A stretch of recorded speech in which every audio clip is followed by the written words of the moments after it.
right. What's up, everybody, and welcome back to another figure review from Duxin Download. Today's a little special because we're going to be going over some of my old vintage figures that I have collected this last year. Wasn't too far away, actually, that I got all of these.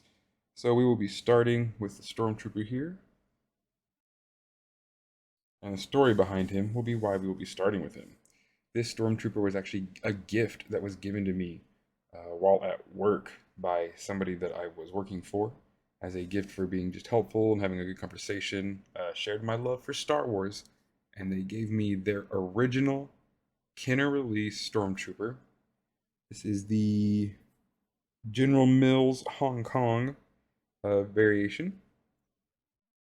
But yeah, this was his personal toy, and he gave it to me just out of respect for my love and passion of Star Wars, and I will always hold this dear to my heart because of that. So this is always going to be one of my favorites, just because it started me down this expensive path. Maybe eventually I'll get some inbox, but woo, those are pricey. I love the Stormtrooper. Stands well on his own. Sadly, of course, did not come with his blaster, but still good articulation. You can tell he wasn't horribly played with, too rough.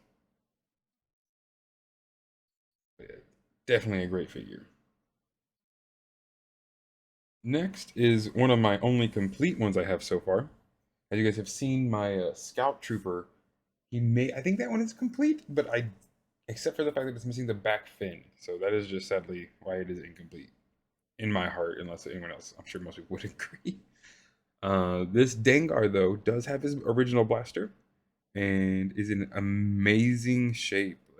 I don't know who had this one. It must have been a collector when it was originally bought, because this guy is in such great shape. I got this from a pawn shop. The same, I'm gonna say pawn shop. My apologies. It's much better than any pawn shop. This is an antique store in downtown Kansas City that is an absolute must go to if you're in the Riverside area ever. There's a booth with a lot of really cool vintage toys in it, from G.I. Joe, He-Man, and Star Wars. Original head sculpt, nice tan backpack. Has to stand a little awkwardly forward because he's so back heavy. It's just solid plastic in the back there. Also really good articulation still. Good legs and arms. And then of course, yeah, it still has his trusty rifle, his blaster. This thing is awesome. One of the original heavy repeater kind of blasters that was ever made for the Kenner figures. And far more unique than a lot of the other ones were given, if I say so myself. Because of course, my absolute, favorite that I got for an amazing price share the same guns with the Stormtroopers. They both have the same E11 blaster. Kenner never made Boba Fett's carbine. All right, but yeah, so of course, this is my original release, Empire Strikes Back. Let's see, it should have the date there on the back, maybe. No, there's another Hong Kong. All of these are the Hong Kong variants.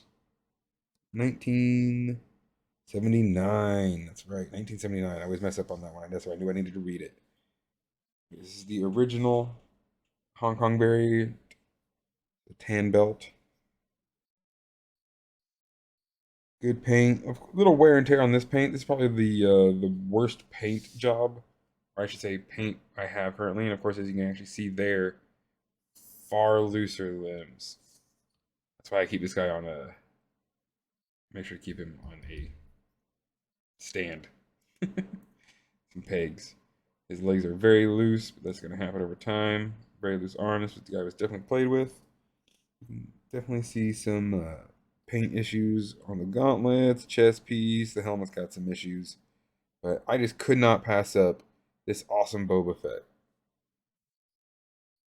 I know when they don't really come with all their blasters or in card or anything like that, they are nowhere near as valuable. But to me, it's valuable. So I think it was worth every penny that was spent on these vintage figures.